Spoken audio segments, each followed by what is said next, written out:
NCP সাধারণ মানুষ বুঝে না, তারা সাধারণ মানুষের প্রতিনিধিত্ব করে না। সুতরাং এনসিপিকে হুমকি হিসাবে নেওয়া, বিবেচনা আনার মতো কোনো সময় আমাদের আছে বলে মনে করি না। এই সময় নষ্ট করার মতো সময় আমাদের কাছে নেই। আমি বাংলাদেশের সাধারণ মানুষ কি চায়, বাংলাদেশের সাধারণ মানুষ চায় নিত্য প্রয়োজনীয় দ্রব্য সামগ্রীর তাদের ক্রয় ক্ষমতার মধ্যে থাকুক।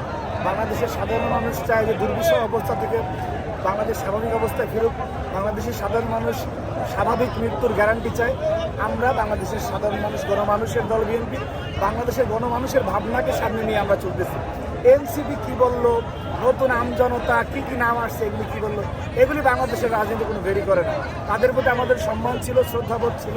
তারা জুলাই অভ্যুত্থানে সম্মুখসারী যোদ্ধা, কিন্তু সেই সম্মানের জায়গাটি তারা নষ্ট করে ফেলেছেন। এনসিপি শব্দটা এটা বাংলাদেশের গ্রামগঞ্জে পৌঁছতে পৌঁছতে, সাধারণ মানুষের কাছে পৌঁছতে পৌঁছতে ঢাকায় যে এদের যে অবস্থান ছিল সেটুকুও শেষ হয়ে যাচ্ছে।